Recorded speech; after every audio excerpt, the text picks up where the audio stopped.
ఆలోచన చేస్తే ఒక పండగ దేనికంటే వ్యాపారాల కోసం, ఒక పండగ దేనికంటే కొత్త వస్త్రాల కోసం, ఒక పండగ దేనికంటే తినుబండరాల కోసం తప్ప మరి ఏమీ కూడా కాదు. చూడాలంటే నిన్న ఏ సమయం ఉందో ఇవాళ కూడా అదే సమయం ఉంది, రేపు కూడా అదే సమయం ఉంటుంది. నూతనత్వం అంటూ ఏదీ లేదు. కేవలం ఏంటంటే తారీఖు మాత్రమే మారుతుంది. అయితే మనుషులు గడిచే కొద్దీ లాంటి ఆర్భాటాలు ఎన్నన్నా జరుగుతాయి. ఓకే, మన జీవితాల్లో ఉంది అనే విషయాన్ని మనం గుర్తు చేసుకోవాలి. దేనికి స్తోత్రం. అయితే ఒక విషయం ఏంటంటే, గడిచిన దినాలన్నీ కూడా ఏమై ఉన్నాయో మనకు తెలుసు. అయితే జరగబోయేది ఏంటో మనకు తెలియదు. రేపు ఈ సమయంలో ఏముంటుందో మనకు తెలియదు. ఒకవేళ దేవుని రాకడ రావచ్చేమో. రేపు గురించి మనకేంటి తెలియదు కనుక ప్రతి దినము కూడా దేవుని మీద భారం వేసి, దేవుని ఆలోచన చేత, దేవుని యొక్క తలంపు చేత, దేవుని ఉద్దేశము చేత, దేవుని చిత్తము చేత మనందరం కూడా నడిపించబడాలనేది దేవుని కోరిక. దేవునికి స్తోత్రం. హల్లెలూయా. మనకు చాలా ఆలోచనలు ఉంటాయి, చాలా ఉద్దేశాలు ఉంటాయి. గంటకు ఒక ఆలోచన మనకు కలుగుతూ ఉంటుంది. కానీ ఎన్నో ఆలోచనలు గడిచిన సంవత్సరాలు ఇదే సమయంలో మనం చేసి ఉండొచ్చు. కానీ ఎన్ని నెరవేర్చుకున్నాం, ఎన్ని నెరవేర్చుకోలేదు. మరి ముఖ్యంగా చెప్పాలంటే దేవుని చిత్తములో, ఆయన ఆలోచనలో మన మీద ఉన్నటువంటి ఉద్దేశాలు ఏమి నెరవేర్చామో, ఏమి నెరవేర్చలేదు అనేది కూడా పరిశీలన చేసుకోవాలి. దానికి స్తోత్రం కలుగునుగా. కొన్ని మాటలు దేవుని వాక్యంలో మనం చూసుకున్న తర్వాత పాద పరిచర్యలోనికి, అలాగే బల్లారదలకు మనం వెళ్ళి చిలక జ్యోతిష్యానికి కూడా మనం వెళ్దాం. కీర్తన గ్రంథము 65వ కీర్తన, కీర్తన గ్రంథము 65వ కీర్తన 11వ వచనాన్ని చదువుతా. సంవత్సరమును నీ దయా కిరీటము ధరింపచేసి ఉన్నావు, నీ జాడలో సారము వెదజల్లుచున్నవి. దేవునికి స్తోత్రం. చిన్న ప్రార్థన చేసుకుందాం. తలలో వంచండి.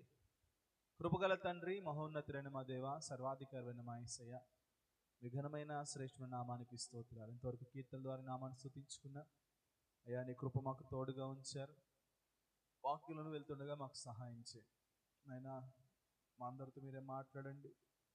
మానవ స్వరము, మానవుని ఆలోచన పూర్తిగా మరుగుపరిచి ప్రభు మీ దైవికమైన స్వరం చేత మమ్మల్ని దర్శించి మాతో మాట్లాడమని యేసుక్రీస్తు నామంలో ప్రార్థిస్తున్నాం తండ్రి, ఆమేన్. హల్లెలూయా, హల్లెలూయా. ఈ కీర్తన మనందరం కూడా చదువుతూ ఉంటాం.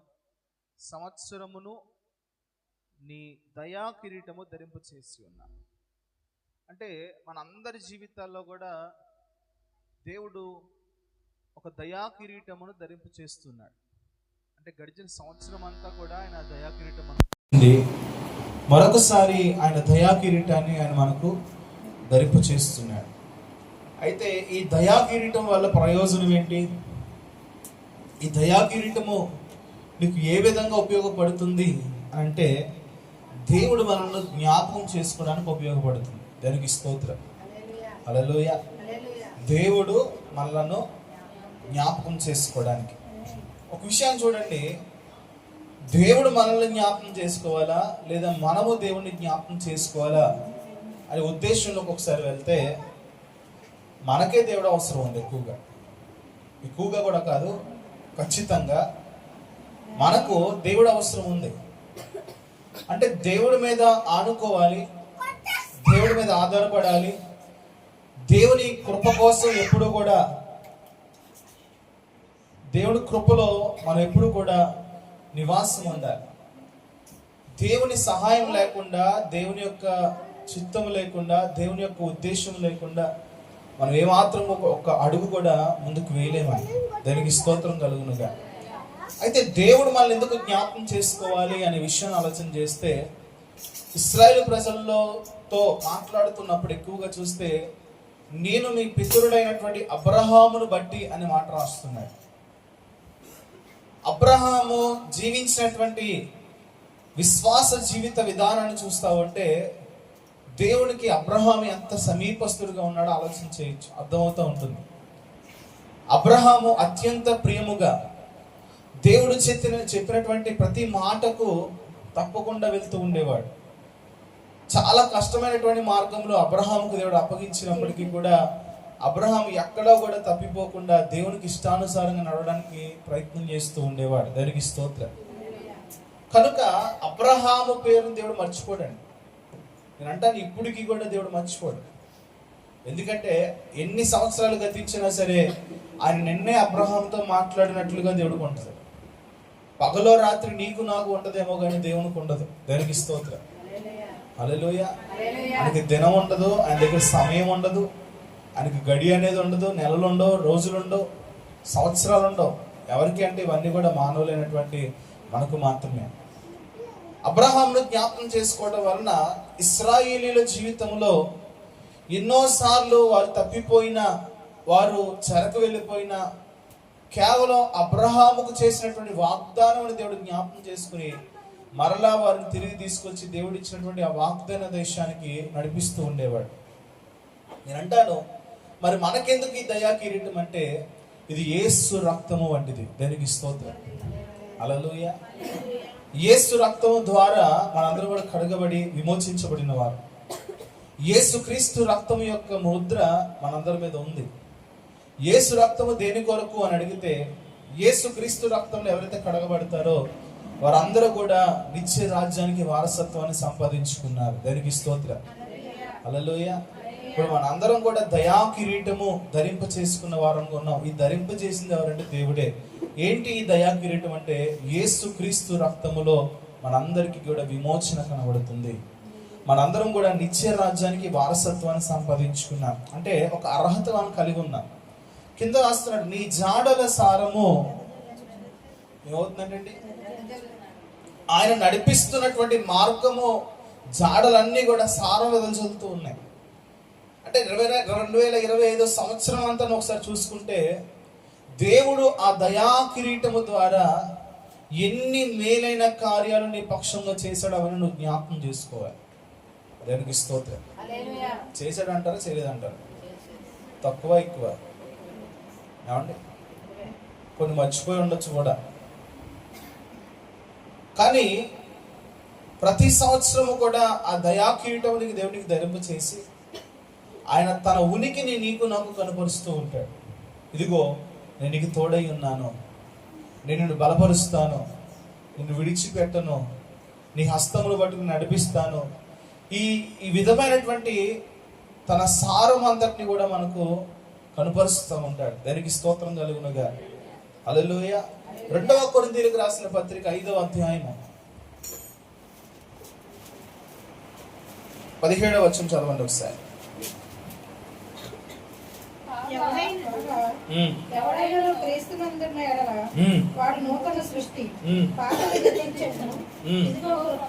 దానికి స్తోత్రం. హల్లెలూయా. ఎవడైనను క్రీస్తునందు ఉన్న ఎడల వాడు నూతన సృష్టి. దానికి స్తోత్రం. నూతన సంవత్సరం అని రాయలేదు ఇక్కడ, నూతన సృష్టి. నీవు ఏ రోజైతే క్రీస్తులో ఉంటావో, ఏ రోజునైతే నువ్వు క్రీస్తులో నిలబడతావో ఆ రోజున నువ్వు ఒక నూతన సృష్టిగా ప్రభు చేత మార్చబడతావు. దానికి స్తోత్రం. హల్లెలూయా. నూతన సృష్టిగా ప్రభు మార్చడానికి ఇష్టపడుతున్నాడు. పాతవి దేవుడు ఎప్పుడు కూడా పాత వాడి గురించి మాట్లాడతాడు. ఏం చేస్తాడైనా మునుపటి వాటిని గురించి ఉందా ఈ మాటలేదా? పాతవి గతింపజేస్తాడు. అంటే నీ జీవితంలో ఒక నూతనమైనటువంటి మేలుతో ప్రభు నింపడానికి ఇష్టపడుతూ ఉంటాడు. ఆ నూతనమైన మేలు నువ్వు నేను పొందుకోవాలంటే మనం నూతన సృష్టిగా మొదటిగా మార్చబడాలి. దానికి స్తోత్రం. హల్లెలూయా. క్రీస్తు లేకుండా ఎన్నో దినాలు గడిపేసి ఉంటాం మనం. క్రీస్తు ఉంటేనే నూతన సృష్టి. క్రీస్తు లేకపోతే నూతన సృష్టిగా ఉండలేవు. పాతదిగా ఉన్నంత వరకు కూడా నీ జీవితంలో బాధ కనబడుతుంది. పాతదిగా ఉన్నంత వరకు కూడా దుఃఖమే నిన్ను వెంబడిస్తూ ఉంటుంది. ఆయన నూతనమైనటువంటి సంతోషకరమైనటువంటి మార్గములో నడిపించడానికి ఇష్టపడుతూ ఉంటాడు. దానికి స్తోత్రం చేద్దాం. హల్లెలూయా. చూడండి, రోమీయులకు రాసిన పత్రిక 8వ అధ్యాయంలో, రోమీయులకు రాసిన పత్రిక 8వ అధ్యాయము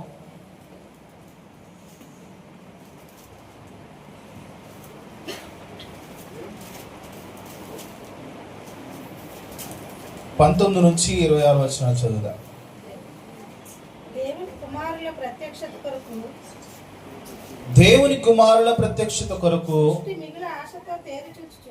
సృష్టి మిగుల ఆశతో తేరి చూచుచు చూచుచు.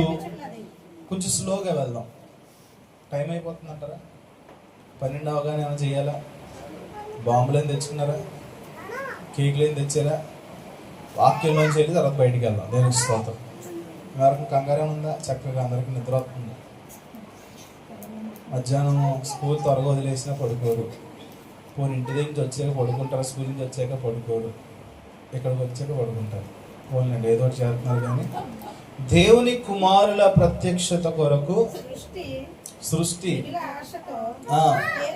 ఇందాక ఒక మాట చదువుకున్నాం కదా, ఎవడైనాను క్రీస్తునందు ఉన్న ఎడల నూతన సృష్టి. ఓకేనా? ఇక్కడేమంటున్నాడు? దేవుని కుమారుల ప్రత్యక్షత కొరకు, అంటే దేవుని కుమారులు అనే పేరు ఉంది మనకి. అయితే ఈ పేరు ఫైనలైజ్ అవడానికి ఒక సమయం ఉందంటాడు. ఫైనలైజ్ అంటే జల్లిస్తాడు దేవుడు. ఏం చేస్తాడు? చాలా చోట్ల మనం చదివాం కదా, యేసుక్రీస్తు ప్రభువు వారు చెప్పిన ఉపమానాలు ప్రకటన గ్రంథంలో మనం చూసినప్పుడు ఆయన చెరుగుతాడు అనే మాట కనబడుతుంది. అయితే యేసుక్రీస్తు ప్రభు వారు సృష్టిని అంతటిని కూడా పక్కకు పెట్టి, దేవదూతలను పక్కకు పెట్టి, ఇంత గొప్ప త్యాగము ఎవరి కోసం చేశాడు అని, దేవుని కుమారులు అంటే ఎవరు? ఆ ప్రత్యక్షత కోసం అంట సృష్టి చాలా అంటే చాలా ఎక్కువగా మిగుల ఆసక్తితో ఎదురు చూస్తుందంట. దేవునికి స్తోత్రం. హల్లెలూయా. మనమేమో 2026లో అడుగు పెట్టడానికి చాలా సంబరపడిపోతూ ఉంటాం. దినాలు గడిచే కొద్దీ నేను అంటాను వయసు పెరుగుద్ది. చెప్పండి, దినాలు పెరిగే కొద్దీ వయసు పెరుగుద్ది, బలం ఇంకా బలం తగ్గుద్ది. మా బైబిల్ భాషలో చెప్పాలంటే దేవుని రాకడకు సమీపంగా వెళ్తాం. ఇంకోటి ఏం సంభవిస్తుందో వచ్చే సంవత్సరంలో మనకి కరోనా వచ్చే సంవత్సరం తెలిసింది ఏమన్నా? కాబట్టి మీ చిన్నప్పుడు ఏదైనా ఒక వ్యాధి ఏమైనా వచ్చిందా? తెలియదు మనకి. అంటే మనం సంతోషంతో వెళ్ళాలనే ఉద్దేశంతో వెళ్ళినా సరే దేవుని చిత్తములో భవిష్యత్తు ఏముందో తెలియదు. అది సంతోషం అవ్వచ్చు, దుఃఖం అవ్వచ్చు, కానీ ఏదైనా సరే మనం దానికి సిద్ధపడిన వారంగానే ముందుకు వెళ్ళాలి. దానికి స్తోత్రం. మనందరికి ఉన్నటువంటి ఒకే ఒక ఆప్షన్ ఏంటంటే దేవుని రాజ్యం. ఏముంది ఆప్షన్? ఒకటి, శ్రమలు ఎక్కువైనా ప్రపంచం అంతా జరుగుతుంది. ఇప్పుడు కరోనా వచ్చింది, ఏలూరులో ఒకటే వచ్చిందా? ప్రపంచం అంతా వచ్చిందా? బైబిల్ చెప్తుంది ఒక శ్రమ వస్తుందంట, అది ప్రపంచం అంతా వస్తుందంట. ఆ శ్రమలో నువ్వు తప్పించబడాలనే ప్రభు కోరిక. దేవునికి స్తోత్రం. హల్లెలూయా. ఆ శ్రమ నుంచి నువ్వు విడిపించబడాలి అంటే నువ్వు క్రీస్తులో నూతన సృష్టిగా జీవించడానికి ప్రయత్నం చేయాలి. దేవుడు ఎప్పుడు కూడా మనకు అవకాశాలు ఇస్తూనే ఉన్నాడు. కింద రాస్తున్నాడు, ఇంకా ఏలయనగా సృష్టి నాశనమునకు లోనైన దాస్యములో నుండి విడిపింపబడి దేవుని పిల్లలు పొందబోవు మహిమ గల స్వాతంత్రము పొందుతున్నను నిరీక్షణ గలదై స్వేచ్ఛగా కాక దానిని లోపరిచిన వాని మూలముగా వ్యర్థపరచబడిన. పూర్వపు దినాల్లో ఆదాము గురించి మాట్లాడుతూ, ఆదాముకు దేవుడు సృష్టిని లోపరిచాడు. ఎవరికి? ఆదాముకు దేవుడు సృష్టి మీద అధికారం ఇచ్చాడు. సృష్టి అంతా కూడా ఆదాముకు లోపడింది. అయితే ఇక్కడ జరిగిన విషయం ఏంటంటే, వారు నిర్లక్ష్యపరచుట చేత, వ్యర్థపరచుట చేత ఏమైందంటే ఆదాము చేతిలో నుంచి ఆ అధికారం కోల్పోయింది సృష్టి. ఇప్పుడు ఈ సృష్టి మీద అధికారం ఎవరు తీసుకున్నారు? సాతాను గాడు. ఎవరండి? అంటే మనకు ఏదైతే లోబడాలో అది మనకు లోబడకుండా జరిగినటువంటి పరిస్థితి ఎదురవుతూ వచ్చింది. తర్వాత ఇంకా చదివితే, సృష్టి యావత్తు ఇది వరకు ఏకగ్రీవముగా మూలుగుచు ప్రసవ వేదన పడుచున్నదని ఎరుగుదుము. ఇంతకీ సృష్టి ఇప్పుడు ఏమవుతుందంటే ప్రసవ వేదన పడుతుందండి. అంటే దాని అర్థం ఏంటంటే మాకు ఎందుకు ఈ కర్మ? సృష్టి ఏమనుకుంటుంది? అదేంటండి ఎలాగండి అని అడిగితే, సృష్టి దైవం కాదు. సృష్టి కానీ సృష్టి దైవముగా చేసి ప్రజల చేత కొలవబడుతున్నప్పుడు సృష్టి ఎంత బాధపడుతుంది? ఒక ఉదాహరణ చెప్తా. పౌలు శీలలు లుస్త్రాలో సువార్త ప్రకటించినప్పుడు చిన్న వయసు నుంచి కాళ్ళు పనిచేయలేని వాడికి సువార్త విని వాక్య విని బలము పొంది గెంతులు వేసి దేవుని మహింపరిస్తే అక్కడున్న వాళ్ళందరూ కూడా దేవతలు మనుషులుగా వచ్చారని చెప్పి వారిద్దరికి పేర్లు పెట్టేసి వారికి పూజలు చేయాలనేటువంటి ఆలోచన కలిగి ఉన్నప్పుడు పౌలు శీలలు ఏం చేస్తారు? వారు వస్త్రాలు చింపుకుని గట్టిగా కేకలు పెడుతూ, అయ్యలారా, మేము మీలాంటి సాధారణమైన మనుషులమేనండి, మేము దైవులము కాదు, నిజదేవుడు ఒకడున్నాడు, ఆయన గురించి మేము ప్రకటించడానికి వచ్చామని చెప్పి కేకలు పెట్టారు. శరీరులు కనుక మాట్లాడేటువంటి అవకాశం ఉంది కనుక పౌలు శీలలు అలా చేశారు. సృష్టికి మాట లేదు కనుక అది ప్రసవ వేదన పడుతుంది అంటే ఏం పడుతుంది? ఒక విషయం నీకు తెలియాలి, మానవుడు సృష్టిని పూజిస్తున్న సమయంలో సృష్టి బాధపడుతుంది. ఎందుకంటే మేము ఏమాత్రము కూడా పూజింపబడుటకు అర్హులము కాదు, నిజమైనటువంటి పూజలన్నిటి కూడా అర్హుడైన వాడు ఒకడున్నాడు, ఆయన మమ్మును సృష్టించినటువంటి సృష్టికర్త. దానికి స్తోత్రం. హల్లెలూయ. ఇప్పటికీ క్రైస్తవులైన వారు కూడా సృష్టిని పూజిస్తున్న వారు లేకుండా పోలేదండి. అదే రాస్తున్నాడు, ఆ సృష్టిని మాయ చేశాడు. సృష్టి పూజించడానికి అర్హమైంది కాదు, ఎందుకంటే దేవుడే వాటిని చేశాడు. నిజమైన ఘనత మహిమ ప్రభావములకు అర్హుడు ఎవరైనా అంటే అది సర్వోన్నతుడైన దేవుడు మాత్రమే. ఏమంటే సృష్టి యావత్తు ఇదివరకు ఏకగ్రీవముగా మురుగుచు ప్రసవేద పడుచుందని ఎరుగుదుము. అంతేకాదు ఆత్మ యొక్క ప్రథమ ఫలముల నొందిన మనము కూడా దత్తపుత్రత్వము కొరకు అనగా మన దేహము యొక్క విమోచన కొరకు కనిపెట్టుచు మనలో మనకు మునుగుచున్నాం. దానికి స్తోత్రం. సృష్టి అనుకుంటుంది మాకేంట్రా ఈ కర్మ అనుకుంటుంది. ఏమనుకుంటుంది? అలాగే మనలో ఉన్న ఒక ఆత్మ అది కూడా మునుగుతుందంట, ఎప్పుడు మాకు విమోచన. ఈ భూమి మీద జీవించినంత కాలము కూడా ఈ మూలుగు ఆత్మకు ఉంటుందండి. ఎందుకంటే శరీరము ఆత్మకును, ఆత్మ శరీరానికి ఎప్పుడు కూడా విరోధంగా ఉంటుంది. ఎక్కువ శాతం ఆత్మ గెలుస్తుందా, శరీరం గెలుస్తుందా? ఎక్కువ శాతం. 100కి 99.9% శరీరమే గెలుస్తుంది. ఆత్మ ఏమవుతుంది? ఏమండి? ఓడిపోతుందా? ఓడిపోయేలా చేస్తున్నానా? ఎవరు చేస్తున్నారు? తెలిసే చేస్తావా, తెలియక చేస్తావా? గెలిపించాల్సిన బాధ్యత మనకుంది, కానీ ఓడిపోయేలా చేస్తాం. అంటే దాన్ని ఏమంటారంటే సాక్రిఫైస్, లేదా మనం సమర్థించుకోవడం. ఈ విషయంలో అంట ఆత్మ ఏమవుతుందంటే మురుగుతుందంట. సృష్టి ఎలాగైతే ఏంటిరా నాకు ఈ కర్మ అంటుందో, మనలో ఉన్న ఆత్మ కూడా నేను ఎంతకాలం ఈ శరీరంతో ఇలాగ నాకు ఈ కర్మ అనుభవించాలి అని మురుగుతుందంట. దానికి స్తోత్రం. అంతేకాదు ఆత్మ యొక్క ప్రథమ ఫలములు నొందిన మనము కూడా దత్తపుత్రత్వము కొరకు అనగా మన దేహము యొక్క విమోచనము కొరకు కనిపెట్టుచు మనలో మనం మునుగుచున్నాము. ఎలాగనగా మనము నిరీక్షణ కలిగిన వారమై రక్షించబడితిమి. నిరీక్షింపబడినది కనబడినప్పుడు నిరీక్షణతో పని. మనకు ఒక నిరీక్షణ ఉండాలి, ఏంటంటే యేసుక్రీస్తు ప్రభు యొక్క రాకడ కొరకు నిరీక్షించాలి. ఒకానొక దినాల్లో పౌలు గారు పరిచర్య చేసిన కాలంలో, అపోస్తులు పరిచర్య చేసిన కాలంలో వారు ఏం మాట్లాడుతున్నారంటే, ఇదిగో ప్రభు ఈ సంవత్సరమే వచ్చేస్తాడు. ఏమనుకున్నారు? చెప్పాలి. ప్రభువు మనగంట తెలుసా? ప్రభు రాడు. తేడా ఉందా?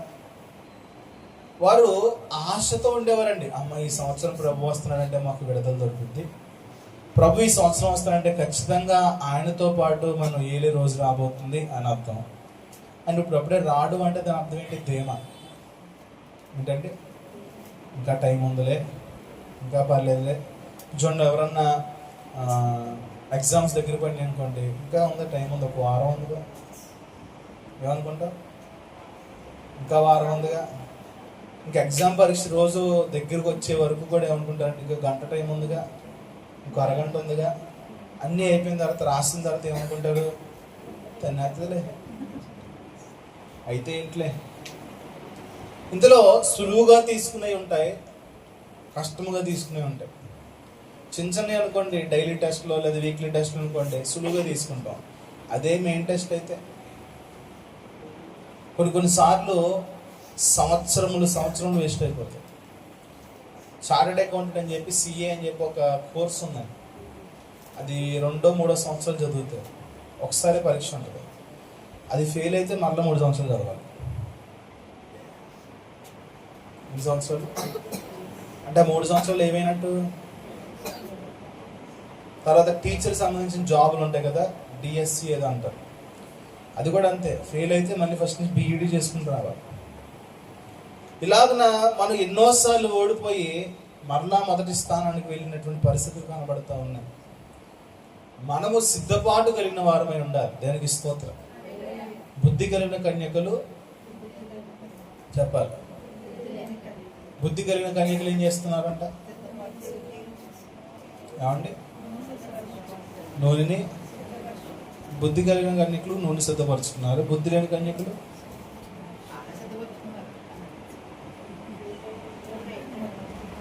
మరి ఏ స్టేజ్లో ఉన్నా చూడండి ఒకసారి, ప్రశ్నించుకోవడం ఖచ్చితంగా. 2025లో దేవుని కృప ఏంటంటే ఆయన రాలా. చెప్పండి, కృప అంటారా కాదంటారా? ఈ 2025 సంవత్సరంలో దేవుని కృప ఏంటి? రాలా. ఒకవేళ వచ్చుంటే ఎత్తబడే వారమో లేదో ఇంకా తెలియదు. అయితే దేవుడు మరొక అవకాశం ఇస్తున్నాడు. ప్రతిరోజు కూడా దేవుడు ఇచ్చే అవకాశమే, ప్రతి సంవత్సరము కూడా దేవుడు ఇచ్చే అవకాశమే.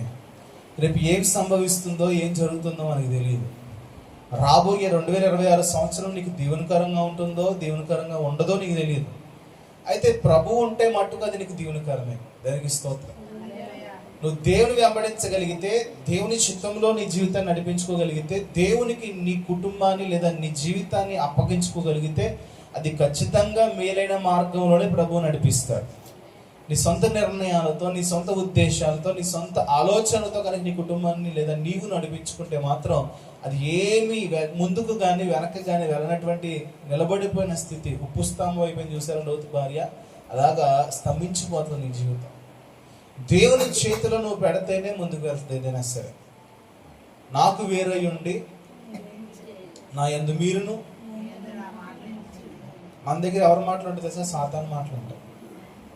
ఉండేది మాత్రం ప్రభు దగ్గరే ఉంటాం, ఉండేది మాత్రం చచ్చిపోతాం. కానీ మనలో ఉండేవి, మీకు ఎప్పుడైనా ఆత్మహత్య చేసుకోవాలనిపించిందా? చేతులు ఎత్తండి ఒకసారి. ఆత్మహత్య చేసుకోవాలని అనిపించిన చేతులు ఎత్తండి. అసలు భయపడద్దు, చచ్చిపోతే బాగుండు అనిపించిందా? ఇది ఎవరు ఆలోచన? దేవుడు జీవింపజేసేవాడు. దేవుడు ఇప్పుడు ఇస్కరియోతు యోధ ఏమయ్యాడు? ఇస్కరియోతు యోధలో ఏం లేదు. నడిచింది ఎవరితోటి? సహవాసం చేసింది ఎవరితోటి? ఎన్ని సంవత్సరాలు? 3.5 సంవత్సరాలు. యేసుక్రీస్తు ప్రభువుతో నువ్వు ఎన్ని సంవత్సరాలు నడిచావు అనేది గొప్ప కాదు. ఆయనలో నువ్వు ఉండడం గొప్ప కాదు. నీలో ఆయన మాట ఉండాలి. నీలో ఆయన మాట లేకపోతే నీకు అనిపించే మొట్టమొదటి లక్షణం, నేను చచ్చిపోతే బాగుంది. ఏమనిపిస్తుంది? ఈ భారం నేను, ఈ బాధ నేను. ఈ సంవత్సరం నీకు ఎక్కువ ఎన్ని మాటలు వచ్చినాయి చూడు ఒకసారి. ఎక్కువగా ఈ మాట ఏమి వినిపించింది? మొన్న డానియల్ పాస్టర్ గారు వాకింగ్ చెప్తూ, నా భార్యని ఇలా సాతాను వేధించింది. ఏమని వేధించింది? ఎంతకి చెప్పండి అమ్మ, విన్నారా వాక్యం? ఏం చెప్పింది? ఇప్పుడు మీతో ఎవరు మాట్లాడుతున్నారు ఈ మాట? వాడు నీతో మాట్లాడే అంత ధైర్యం చేశాడంటే నీలో ఏం లేదు తెలుసా? యేసుక్రీస్తు ప్రభుతో కూడా సాతాను మాట్లాడాడు. మీకు వచ్చింది తెలుసా? యేసు ప్రభుని కూడా ఆత్మహత్య చేసుకోమన్నాడు తెలుసా? ఏమని? పైనుంచి అన్నాడా లేదా? ఆయన ఏం చేశాడు చెప్పండి అమ్మా. మీ అందరూ పెద్ద వాక్య జ్ఞానం కలిగిన వాళ్ళనే మిమ్మల్ని అడుగుతున్నాను. నీ దేవుడైన ప్రభువును శోధింపువాడు. నీకు చెప్పనా? నువ్వు కూడా ఆడుతుందేమని చెప్ప. సాతాను నీకు దేవుడు కాదు, వాడికి నువ్వు దేవుడు. చెప్పండి ఈ మాట. పక్కన వాళ్ళు చెప్పండి ఈ మాట. సాతాను నీ దేవుడు కాదు, నువ్వే సాతానికి దేవుడు. ఇప్పుడు మన దేవుడు సాతానికి కూడా దేవుడేగా. శీఘ్రముగా సాతాను మీ కాళ్ళ క్రింద చితక త్రొక్కించిన మాట కనబడుతుందా? అంటే నీ పాదాల కింద ఉండేవాడు నీకు బానిసైనా కాదా? వాడికి నువ్వు బానిస, నువ్వు వాడికి బానిస? ప్రశ్న వేసుకోండి. ఈ 2025 సంవత్సరంలో వాడికి నువ్వు బానిసగా ఉన్నావా, వాడే నీకు బానిసగా ఉన్నాడా? వాడి మాట నువ్వు విన్నావా, నీ మాట వాడున్నాడా? వాడు నీ అధికారంలో ఉన్నాడా, నువ్వే వాడి అధికారంలో ఉన్నావా? వాడు నిన్ను ఆడుకున్నాడా, నువ్వు వాడిని ఆడుకున్నావా? వాడు నిన్ను పడి నడిపించాడా, నువ్వే వాడిని నడిపించావా? ప్రశ్న వేసుకోండి ఒకసారి. ఇవన్నీ చూసుకుంటే ఖచ్చితంగా మనము దేవునిలో ఉన్నామా, దేవుని మాట మనలో ఉందా లేదా అనేది ఖచ్చితంగా కనబడిపోతుంది. దేనికి స్తోత్రం కలుగునగా. హల్లెలూయా. ఒకవేళ ఈ 2025 సంవత్సరం ఒకవేళ ఓడిపోయినట్లయితే ఓటమిని అంగీకరించు. ఏం చేయాలి? ఓటమిని ఎవరు అంగీకరించరండి. ఎప్పుడైనా చూడండి, ఆడవాళ్ళు ఆడుకుంటున్నప్పుడు ఓడిపోయినప్పుడు ఏం చేస్తారు? ఒకవేళ ఓడిపోయే పరిస్థితి దగ్గరికి వచ్చింది అనుకోండి, చింతపెక్కలన్నీ చెల్లాచెదరు చేసేస్తారు, క్యానబోర్డ్ కాయిన్లన్నీ చెల్లాచెదరు చేసేస్తారు, హౌసీ కాయిన్లన్నీ చెల్లాచెదరు చేసేస్తారు. చేయరా? అయిపోతాయి. కానీ నువ్వు అంగీకరించాలి. ఏంటో తెలుసా? అయ్యా నేను ఈ సంవత్సరం ఓడిపోయాను. ఏం చెప్పాలి? ఎందుకు ఓడిపోయావు? నీ సొంత బుద్ధి, నీ సొంత జ్ఞానం, నీ సొంత ఆలోచనలు, నీ సొంత బలము, నీ సొంత ఉద్దేశాలు, నీ సామర్థ్యతను ఆధారం చేసుకున్నావు కనుక నువ్వు ఓడిపోయావు. ఈ 2025 సంవత్సరంలో ప్రభువుకి అవకాశం. ఈ పక్కన మాట చెప్పండి. ఈ 2026 సంవత్సరం అయినా సరే ప్రభువుకి అవకాశం. ఊరికని నిలిచి ఉండి ఎవరికి వచ్చిందండి వాగ్దానం? ఊరకనే నిలిచి ఉండి ఏం చేయాలి మనం? ఊరికి నిల్చుండి ఎలా చూడాలి తెలుసా? ప్రభువుకి అప్పగించి. దావీదు అంటున్నాడు, యుద్ధం యెహోవాదే. చెప్పండి. యుద్ధం అంటే పేగలు నరికేస్తాడు నేను చెప్పట్లా. యుద్ధం అంటే నీ పక్షముగా యుద్ధం చేసి అవతలను మొత్తం నేలమట్టం చేస్తాడని చెప్పట్లా. విజయం నీకు అనుగ్రహిస్తాడు. విజయము నువ్వు గెలవగలిగేవా? నీ ఆలోచనల చేత ఏమైనా ముందుకు నడిపించగలిగేవా? ఒక మాట ఉంది, మరి ఎంత ఆలోచించినా తల్లెంటుకున్న అలానే చేయలేమంట, కానీ మీరు చేయగలుగుతారు. ఆ కాలంలో లేవు కాబట్టి వాళ్ళు చేయలేకపోయారు. మనం ఏంటంటే వాక్యాన్ని తిరిగేస్తాం కాబట్టి, వాక్యాన్ని నిలబెడతాం కాబట్టి ఎందుకు చేయలేము? నేను చేసి చూపించట్లా. మా మందిరంలో సగం మంది ఉన్నారు చేసి చూపించేవాడు. దేవునికి స్తోత్రం కలుగునుగా. హల్లెలూయా. ఎర్రగా చేసేస్తాం, నల్లగా చేసేస్తాం, పచ్చగా చేసేస్తాం, ఏ రంగు రంగులు చేసి పడేస్తాం కావాలితే. ఆ దినాల్లో లేవని కాబట్టి వాక్యం రాశాడు. ఈ సహోదరులారా, ఒక విషయం చెప్పడానికి ఇష్టపడుతున్నా. దేవుని కుమారుల ప్రత్యక్షత కొరకు సృష్టి మిగిలిన ఆశతో ఎదురు చూస్తుంది. నీ జీవితంలో, మనందరి జీవితంలో ఆ సృష్టి ఎదురు చూసేటువంటి దేవుని కుమారుల ప్రత్యక్షతలో మనందరం నిలబడాలి. హల్లెలూయా. ఆయన ఏది వెతకమంటున్నాడు? మొదట నా నీతిని, నా రాజ్యమును. మీరేం వెతుకుతున్నారు? మన వెతుకులాట ఎక్కడ? మన ఎదురు చూపు ఎక్కడ? నేను అంటాను, దేవుని నీతి రాజ్యములు వెతికితే నీకు ఏది అవసరమో ప్రభు నీకు ఇస్తాడు. నా తలకే ఇస్తాడండి. ఎప్పటి నుంచి అదే చేస్తాను. నువ్వు చేస్తున్నావు నిజంగా? నీ గుండె మీద చేసి చెప్పు. ఆయన నీతిని రాజ్యాన్ని వెతుకుతున్నావు నువ్వు, అది తప్ప అన్ని వెతుకుతున్నావు కాబట్టి నీకు ఏది దొరకట్లా. అటు పక్కన అని నీతి రాజ్యాలు దొరకవు, నీ జీవితం కూడా దొరకదు. మొదటగా నువ్వు వెతకాల్సింది ప్రభువు చెప్పిన మాట. దేవుడు చెప్పిన మాటను నిరర్ధకం చేయకుండా నువ్వు ఏ కార్యము జరిగించినా సరే, దేవుని చిత్తానుసారంగా నువ్వు ఏం నడిచినా సరే, ప్రభువు చెప్పింది నీ జీవితంలో ఖచ్చితంగా నెరవేరుస్తాడు ఆయన. దేనికి స్తోత్రం. ఆయనకు అసాధ్యమైంది, ఎన్నో అసాధ్యమైన కార్యాలు నీ జీవితంలో చేసినప్పుడు ప్రభువుకి ఏ పని కూడా అసాధ్యం కాదని నువ్వు గుర్తెరగలగాలి. కొన్నిసార్లు మనం అనుకోలేదా మన జీవితం ఇక్కడతో అయిపోయింది అనుకున్న రోజులు లేవా? ఇదే మన ఫైనల్ డే అనుకున్న రోజులు లేవా? ఈ రోజుతో నా బ్రతుకు లేదు, రేపేం జరుగుతుందో నాకు తెలియదు, రేపు ఏముంటుందో ఉండదో నాకు తెలియదు, నేనేమవుతానో నాకు తెలియదు, ఇదే నా ఆఖరి రోజు అనుకున్న రోజులు లేవా నీ జీవితంలో? అవన్నీ దాటుకుని కొన్ని వందల రోజులు దాటించి ప్రభు ఈ దినాన్ని నిలబెట్టుకున్నాడంటే దాన్ని అర్థం చేసుకో, దేవునికి అసాధ్యమైనది ఏది కూడా లేదు. హల్లెలూయా. గడిచిన సంవత్సరాలు ఎన్నో శ్రమలు నీ జీవితంలో ఎదురయ్యాయి, ఎన్నో నిద్రలేని రాత్రులు నువ్వు గడిపావు, ఎన్నో భయంకరమైనటువంటి శోధన గుండా నీ జీవితం నడిపించబడింది, నలగగొట్టబడిన పరిస్థితుల్లో నువ్వు నడిపించబడుతూ వచ్చావు. అయితే ఒక విషయం ఆలోచించే, వాటన్నిటిని కూడా దాటించింది నువ్వు సేవిస్తున్న దేవుడు మాత్రమే. హల్లెలూయా. ఆయనకు అసాధ్యమైనది ఏది లేదు. ఒకటే, నీ కళ్ళతో ప్రభువును చూడలేకపోతున్నావేమో కానీ ఆయన నిన్ను విడిచిపెట్టలేదు అనే విషయం మాత్రం మర్చిపోతావు. ఆయన విడిచిపెట్టే దేవుడు కాదండి. నువ్వు విడిచిపెట్టినా నువ్వు మర్చిపోయినా ఆయన విడిచిపెట్టి మర్చిపోయే దేవుడు కాదు. నువ్వు ఆయన ఎన్నోసార్లు మాటలతో అవమానపరిచి ఉండొచ్చు, నీ ఉద్దేశాలతో ప్రభు శక్తిని నువ్వు తగ్గించేసి ఉండొచ్చు. నేను అంటాను, తల్లిదండ్రులు ఎంతగానో ద్వేషించిన, తల్లిదండ్రులు ఎంతగానో అవమానపరిచిన వారి బిడ్డల కొరకు ఎలాగైతే ఆలోచన చేస్తారో, మనం సేవిస్తున్న దేవుడు కూడా మనం ఆయన గురించి ఎంత తక్కువగా నువ్వు ఆలోచన హృదయంలో పెట్టుకున్నా సరే, ఆయన మాత్రం నేను విడవకుండానే ప్రేమిస్తున్నాడు. హల్లెలూయా.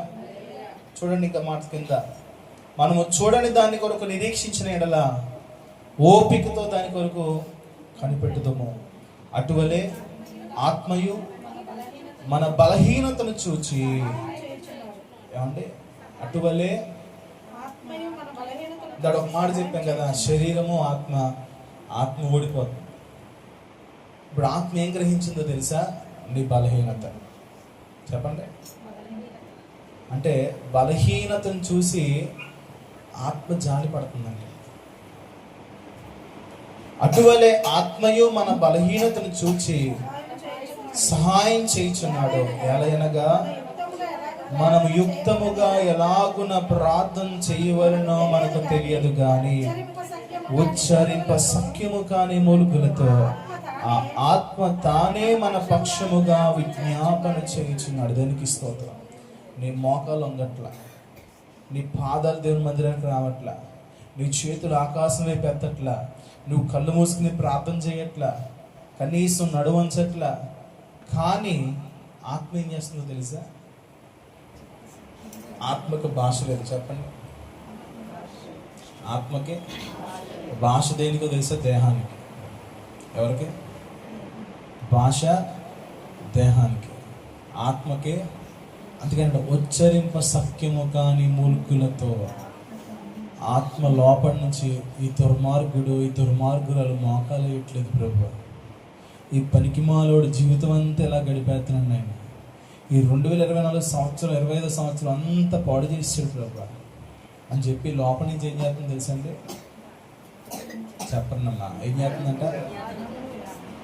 ఉచ్చరింప సఖ్యం కానీ బయటికి చెప్పుకోలేని బూతులు తిడుతున్నాను. బయటికి చెప్పుకోలేని, చెప్పాలంటే ఒక పరిశీడి ప్రార్థన చూసారు, ఇంచుమించు అదే ప్రార్థన. కనీసం కృప ఆత్మలో ప్రార్థన అంటుండే. అందుకే మనం ఇలాగనే జీవిస్తున్నాం. దేవుని స్తోత్రం చెప్తాం. ఇలాగైనా ఉన్నామంటే ఎవరి ప్రార్థన అంటే? నువ్వు ఎప్పుడు మోకాలు అయితే తెలుసా? నీ కళ్ళు ఎదురుగా భయంకరమైన శ్రమ వస్తే అప్పుడు ఉంచుతావు మోకాలు. అవునా కదా? శ్రమ అయిపోగానే వంగుద్దా, మళ్ళీ నడ్డి వంగదు, మోకాలు వంగదు, చేతులు పైకెళ్ళో, కళ్ళు ముయ్యో, ఆరాధనకు రావు, చర్చికి రావు, అన్నీ ఎగ్గొట్టేస్తావు. ఏమన్నా అయితే మటుకు దేవుడా నువ్వే నాకు దిక్కు, శరీరంతో వస్తావు, లేకపోతే ఆత్మ మూలిగే. ఇంకా ఏమ్మా అవునంటారు కాదంటారు. అందుకే వాక్యంలో రాయబడింది, ఆత్మతోనూ దేహముతోనూ ప్రాణముతోనూ దేవుని మనం కనపరచాలి. అలాగా ఆత్మ, దేహము, ప్రాణం. మళ్ళీ చెప్పండి. ఈ 25 ఓన్లీ ఆత్మతో సరిపెట్టేసాం, అవునా కాదా? 25వ సంవత్సరం అంతా కూడా ఆత్మతో నడిపించేసాం. ఇప్పుడు ఈ ఆత్మకు 2 జోడించాలి. ఏం జోడించాలి? దేహము, ప్రాణము. ఎప్పుడైతే ఈ 3 కలిసి ప్రభు దగ్గరికి వస్తాయో అప్పుడు ప్రభువుతో పాటు నువ్వు నడుస్తావు. ప్రభువు మాటలు నీళ్ళు నిలుస్తాయి. దేనికి స్తోత్రం కలుగునుగా. హల్లెలూయా. దేవుడు చెప్పిన మాటలు నీలో ఉంటాయి. కానీ సాతాను గాడు పక్క నుంచి ఏం చేస్తాడంటే ఇది నిజమా అంటాడు. ఏమంటాడు? పక్కన వాళ్ళతో అనండి ఈ మాట, ఇది నిజమా అని అనండి. అమ్మా సరిగ్గా అనట్లేదు. ఈ పదం ఎవరు వాడారు?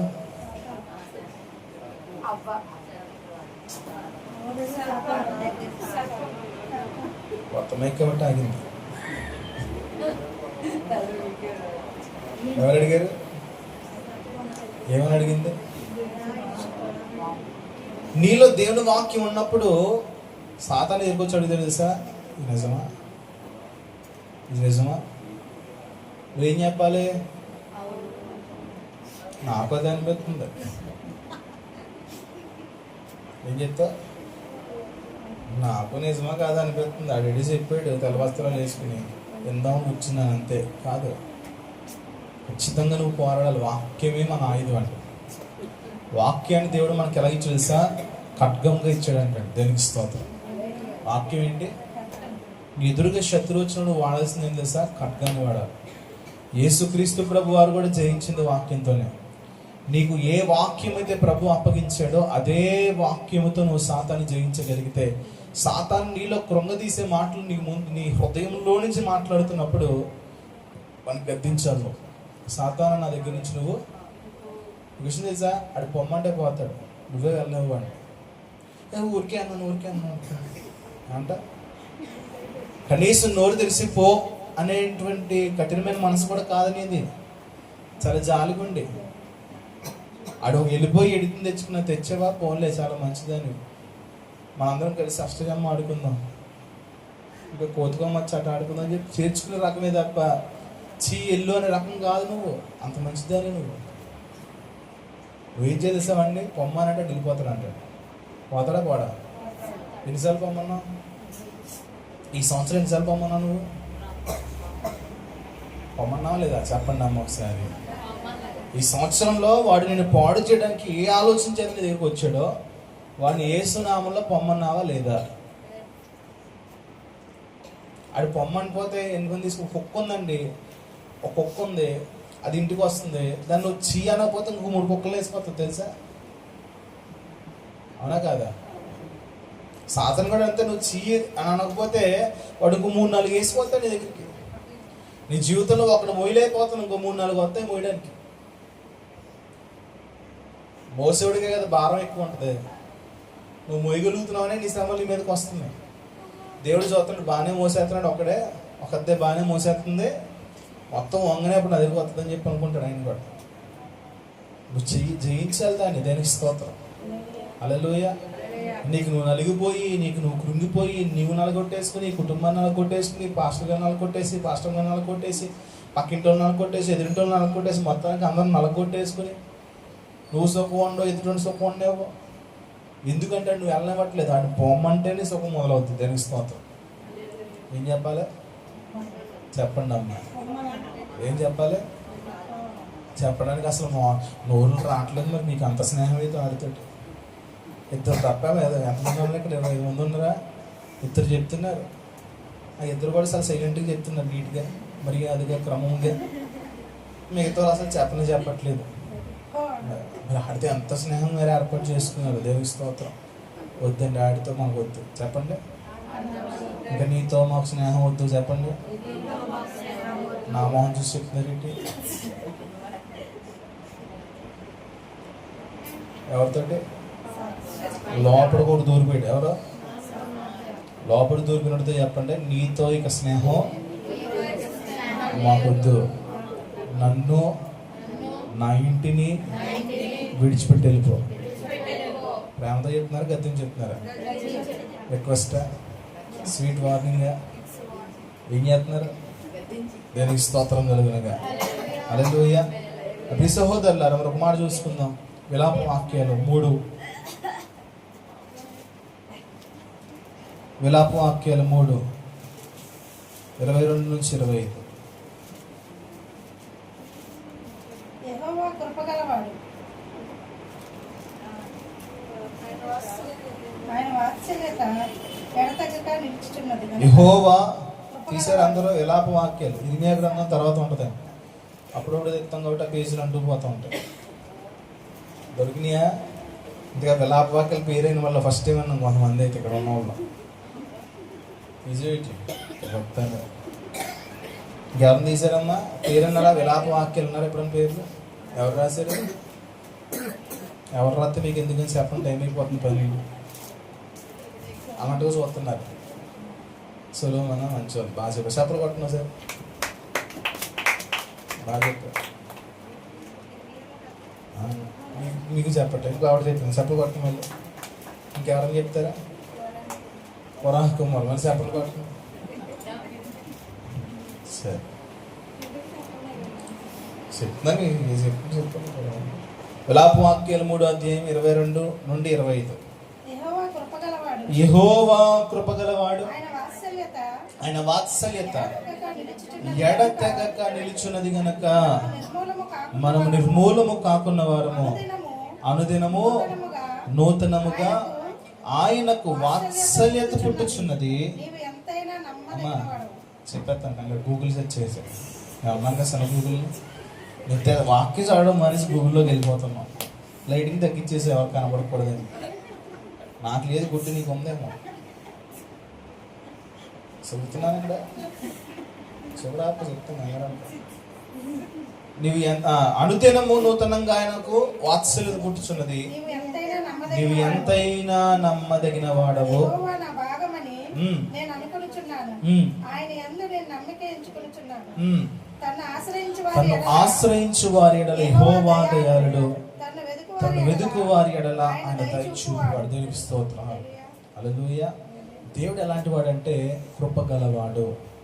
తర్వాత ఆయన వాత్సల్యత ఎడతెగక నిలుస్తుందంట. ఎడతెగక అంటే ఎడతెరుపు లేకుండా.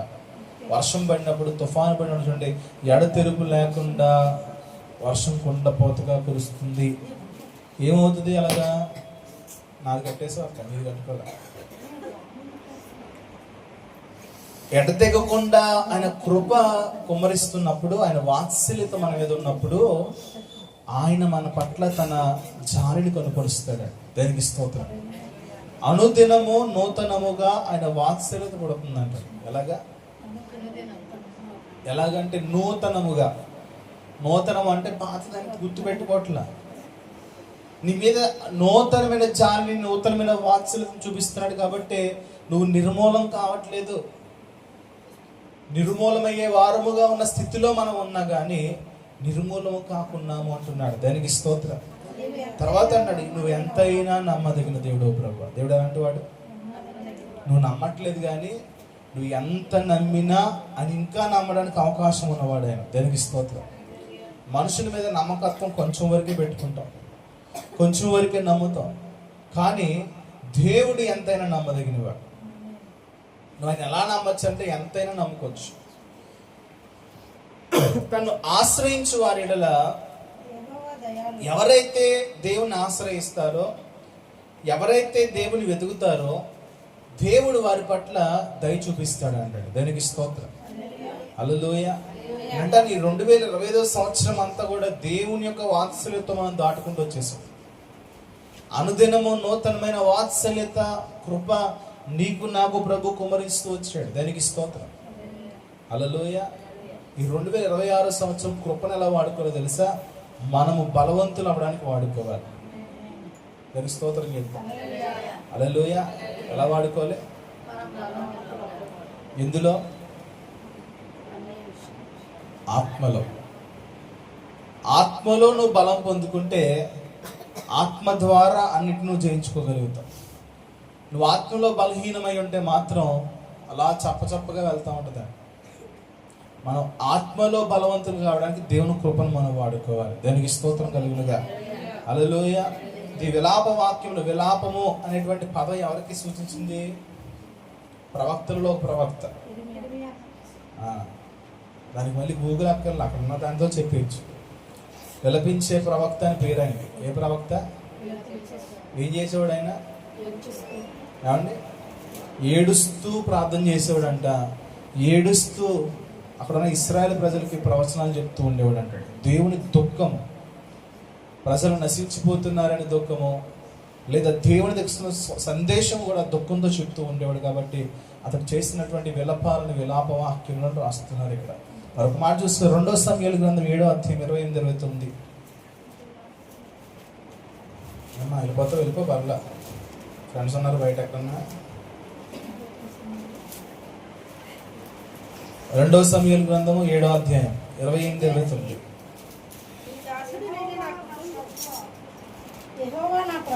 యెహోవా నా ప్రభువా మేలు దయచేయుదునని నీవు నీ దాసుడనైన నాకు సెలవిస్తున్నావే. నీవు దేవుడవు గనుక. ఎవరి మాట పలికారు? ఎవరండి? దావీదు గారు పలికారు. ఏమంటున్నాడు? ఏం చెప్పాడంట దేవుడు? తీసారా అందరూ 12 ఎప్పుడు అవుతుందని చూస్తున్నట్టు మీ ఆలోచన అంతా కూడా. గడియారానికి తిప్పేస్తుంది తప్ప. నా గడియారం వచ్చేదాకా 12 అవ్వదు. బయట బ్యాటరీ తీసిపడేస్తాను లేకపోతే. చెప్పండి అమ్మా, మీకు 12 అయినప్పుడు ఫోన్ వస్తే సైలెంట్ పెట్టేసుకోండి.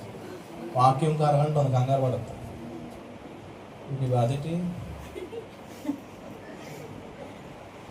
వాక్యం అయ్యాక 12. చెప్పండి పక్కన వాళ్ళకి.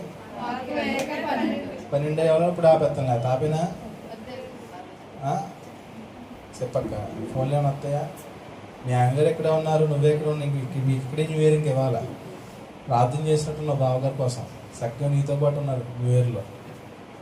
దానికి స్తోత్రం చెప్తాం ఒకసారి. హల్లెలూయా. చెప్పండి. 2వ సమూయేలు గ్రంథం 7:28-29 చదవండి.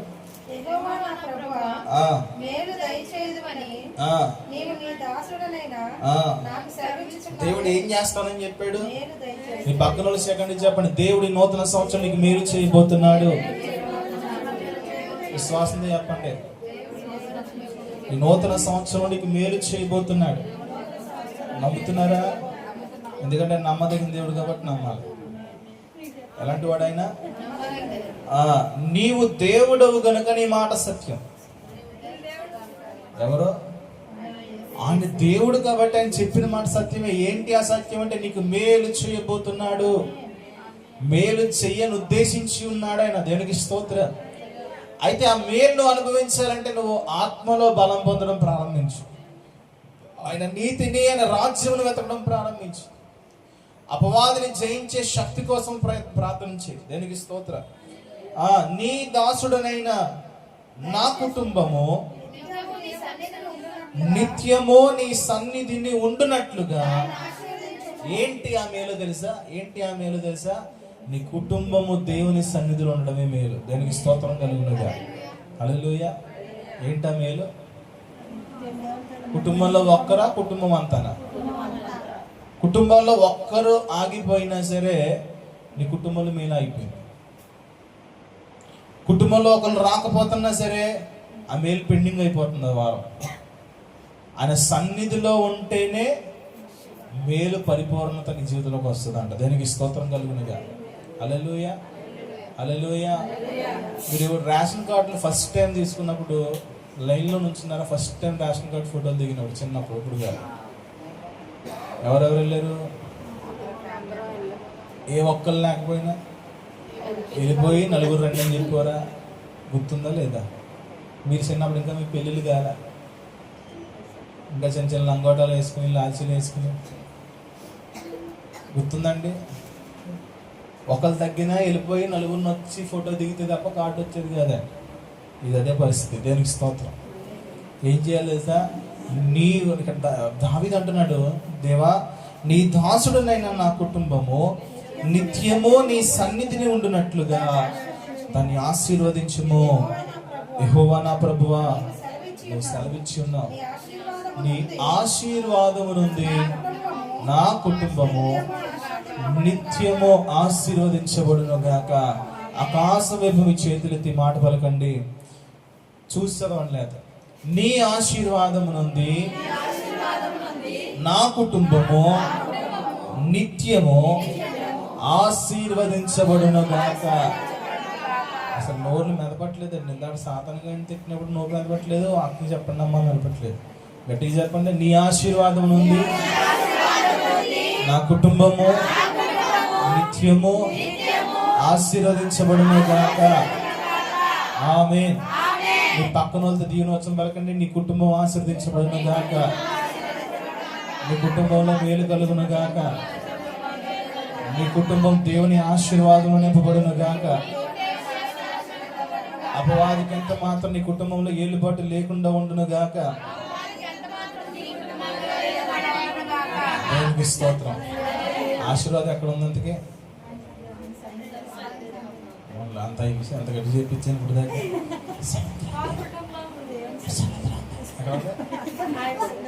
ఎక్కడ ఉంది?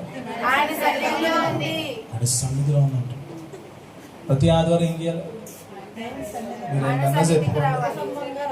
ఏ టైంకి రావాలి? ఏ టైంకి రావచ్చు? ఏ టైంకి రావాలి? ఏ టైంకి రావాలండి? అంటే అది ఇంక పేరు ఎక్కడ ఉంటుంది? యాసవ పరిస్థితి అయిపోతుంది మనకు. అందుకే మనకు తెలియకుండా చిన్న పొరపాటు అనుకుంటున్నాం. యాసావు కోల్పోయిన నాశవాలు కోల్పోతున్నాం మనం. యాసవ బతినాడుకున్నాడు, దీవించవా దీవించవా దీవించవా, ఒకటైనా మాట బతినాడితే ఒకటి ఇచ్చాడండి. ఏమి ఇచ్చాడు తెలుసా? అలా అయిపోతుంది పరిస్థితి. సైలెంట్గా వెళ్ళిపోతే ఆశవాళ్ళు లేకపోయినా పర్లా, బలవంతంగా అడుక్కుని ఏం తీసుకున్నాడు? నువ్వు నీ తమ్ముడికి దాచుడైపోతా ఉన్నాడు అంతే. దేవునికి దాచిపెట్టిన దాన్ని నువ్వు ముందుగా వచ్చి తీసుకోవడానికి ప్రయత్నం చేయాలి. హల్లెలూయా. మనం అనుకుంటాం చిన్నదే కదా, తక్కువే కదా, గంటే కదా అంటే 52 గంటలు అంటే ఎంత పోయిందంటే ఇతను 52 ఇంటూ గంట 52 గంటలు అంటే ఎన్ని రోజులు పోయినట్టు? ఒక దినం 1000 దినాల కంటే నష్టం కదా. ఎన్ని వేల దినాలు నువ్వు కోల్పోయి ఉన్నావు? ఎన్ని మేలైన కార్యాలు నీ జీవితంలో అడ్డుగా నిలబడడానికి కారణం నీ నిర్లక్ష్యం అయిపోతుంది. జాగ్రత్త. ఆఖరి మాట చూసి ముగించేసుకుందాం. 65వ కీర్తన 4వ వచనం. కంగారు ఏం లేదు.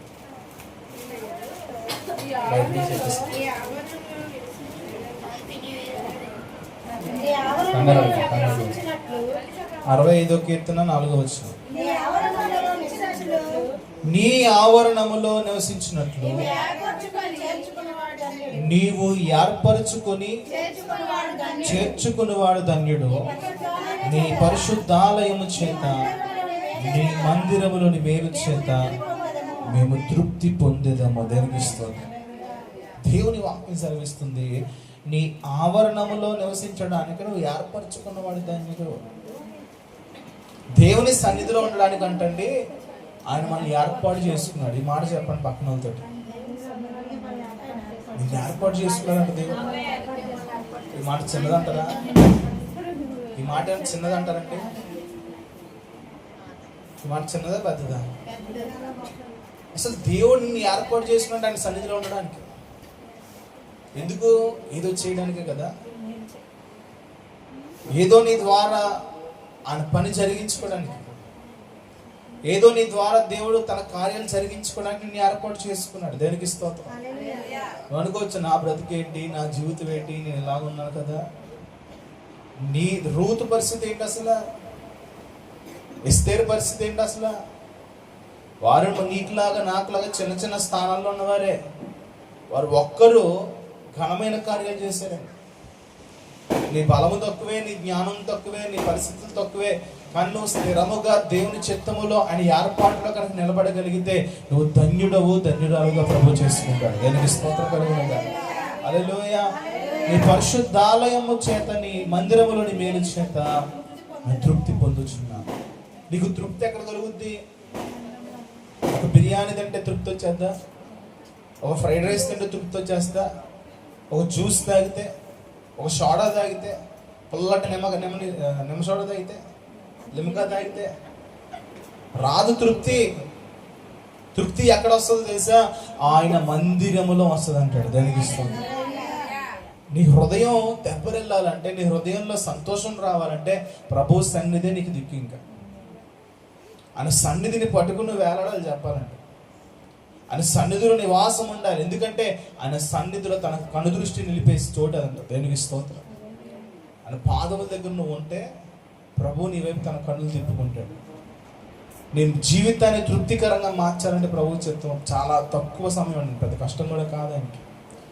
ఆయన వైపు నీ మనసును తిప్పుకోవాలి. ఈ 2026 సంవత్సరంలో ఆయన నీకు మేలు చేస్తానని వాగ్దానం చేసి, ఆ వాగ్దానం అనుభవించాలంటే ప్రభు వైపు తిరిగి నువ్వు ఆయన వైపు తిరిగి ఆయన వైపు చూడగలిగితే, బైబిల్ గ్రంథంలో ఎంతో మంది ఆయన వైపు తిరిగిన వారి జీవితాల కార్యాలు జరిగినాయి.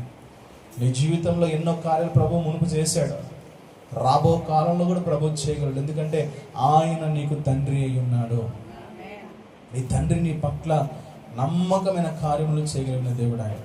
దానికి స్తోత్రం కలుగునుగా. లేచి నిలబడదాం అందరం కూడా. లేచి నిలబడదాం.